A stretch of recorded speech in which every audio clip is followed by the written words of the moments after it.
Sam, what is the idea that you built with this Biennale? Basically, the Biennale comes out from a contradiction. The title is Manifesto of Fragility, and manifesto is by definition something that's political, something that is very assertive, where we are actually coming together to say something, to come together and go towards a certain direction. Fragility is the complete opposite. It's that moment of ephemerality, it's that moment of vulnerability where we are very conscious of the precarity of our conditions, of our body, of the world in which we live.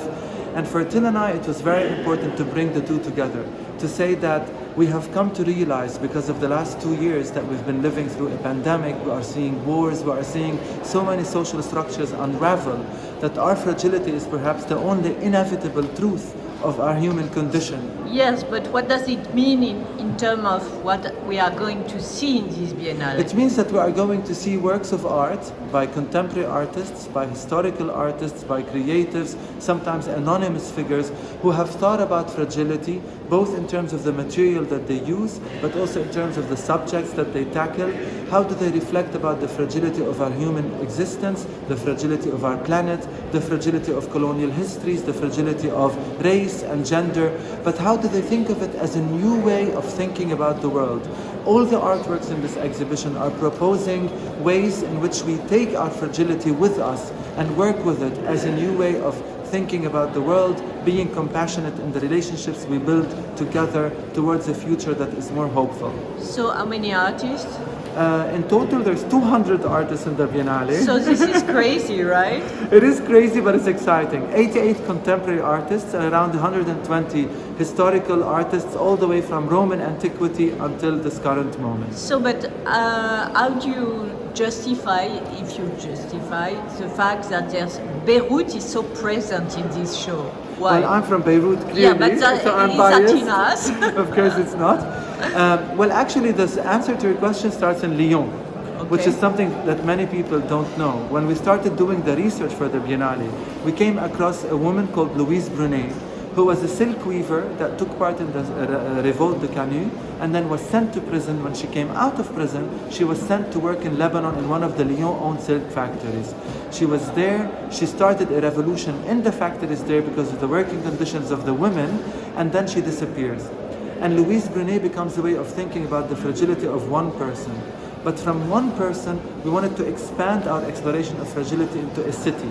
And since Louise ended up in Beirut, we thought it's the time to think about Beirut, a fragile city that is going through a lot of difficulties at the moment, and try to understand how can this city, as an example, it could be any other city in the world, talk to us today, and we can learn from its experience about resistance, about fragility, about the cycles of history, in connection to Lyon, but in connection to Lebanon. Did Louise Brunet really ended in Beirut? In Beirut? Yes. Ah, it's not a fiction. So you found someone who was we a found bridge. a connection, absolutely, and it's a very strong connection because, as a matter of fact, the French mandate in Lebanon was installed because the Chamber of Commerce in Lyon pushed for the mandate in Lebanon to protect all their silk industries. So the connections are very, very strong between Lyon and Beirut. The Jesuit University in Beirut, that was founded by the Jesuit order, was run from Lyon and not from the Vatican. A lot of industry between Lebanon and Lyon in particular, and that's why the French connections are very strong until 2020, when, of course... But when the organizer told you to come to Lyon and to do a Biennale, what did you think? We had no idea about this. Yeah, for sure, but what did you think? I want to do that, to bring that to the viewers. I think that what we've started doing initially was taking time to understand what is Lyon for us. For us, it's very important that whatever we do talks to the context in which this exhibition, especially a biennial, exists, to the communities, to the institutions. So it was clear to us, before we got the idea of Manifesto of Fragility, that we want to connect with the contact of Lyon, the institutions, the museums, the communities, the schools. So we reached out to the School of Cinema, we reached out to the School of Dance, and they all ended up in some form in the Biennale. The Opera of Lyon, Théâtre des Célestins, Musée de Beaux-Arts, Musée Paul Digny, Luc de Nome, Confluence, Gadani. It was important to have them all come and join us in writing this manifesto. And this is exactly what we more wanted. modern than contemporary artists? We don't have more modern. Sorry? Not modern, but you said 88. Yes. I think for us, as Maurizio Nadnucci once said, all art has been contemporary. And I think if there's anything that we learned in the last 2.5 years, that we can't keep on consuming. We can't keep on wanting more and more. We need to also slow down and appreciate what we have. And I think art history is full of remarkable artists and musicians that have also thought about fragility, also thought about these crises that we go through in time. And we wanted to bring their voice in dialogue and sometimes in confrontation with the contemporary artists. But there are two paradoxes in what you say. The first one is you say we can't keep on wanting more and more, and you have a huge show. And the second one is that now you are head of a contemporary museum in Berlin. Yes. So, to answer the first question, it's a huge show because everyone in Lyon is part of it. It's the collections of Lyon, it's the people of Lyon, it's many, many artists who are here.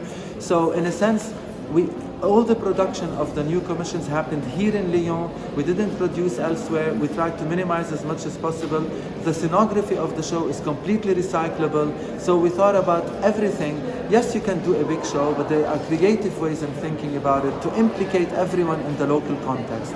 And of course, we're sitting at the head of the National Gallery of Germany now, of contemporary art. And these are the same questions that we are asking with the team of curators, with our conservators, with our communities. What is a museum today? How can it be relevant? How can it continue to do what it's doing in a meaningful and sustainable way?